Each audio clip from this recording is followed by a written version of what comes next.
বাংলাদেশ যে মুহূর্তে Asia cup থেকে এলিমিনেটেড হলো ঠিক সেই সময় কিন্তু শুরু হয়ে গেল এনসিএল টি-20 তৃতীয় আসর। এবং আমার মতে বাংলাদেশ ক্রিকেটের ভবিষ্যতের স্বার্থে এই টুর্নামেন্টের গুরুত্ব এশিয়া কাপের চেয়ে কোনো অংশে কম নয়। আই রিপিট, এই টুর্নামেন্টের গুরুত্ব কিন্তু এশিয়া কাপেরও সমান। তার কারণ বাংলাদেশ এবার এশিয়া কাপে যা করেছে সেটা তাদের সর্বোচ্চ সামর্থ্য, এর বাইরে হয়তো বা যাওয়ার সুযোগ নেই, কারণ জাতীয় দলে যে কিংবা একটা বৈশ্বিক টুর্নামেন্টে যে আসলে ইমপ্রুভ করার খুব একটা কিছু থাকে না।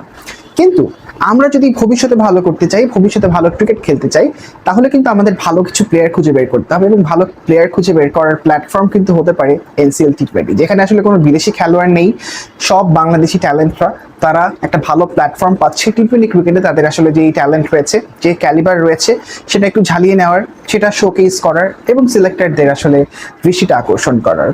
সো আমরা আশা করছি যে এবারের এই এনসিএল টি-20 থেকে আমরা বেশ ভালো কিছু আসলে প্লেয়ার পাবো, এবং শুধু প্লেয়ার পেলেই যে তাদের ন্যাশনাল টিমে ডেবিউ করাতে হবে, নট দ্যাট।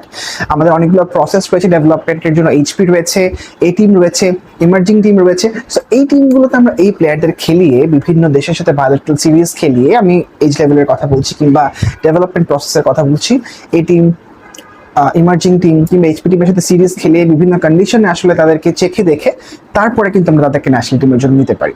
সবকিছু মিলিয়ে বাংলাদেশের কনটেক্সটে, টি-20 কনটেক্সটে স্পেসিফিক্যালি এই টুর্নামেন্টের গুরুত্ব কিন্তু অপরিসীম, এবং এরকম টুর্নামেন্ট যত বেশি হবে তত আসলে এশিয়া কাপের মতো টি-20 ফরম্যাটে যত টুর্নামেন্ট হবে সেখানে বাংলাদেশের ভালো করার পসিবিলিটি বাড়বে।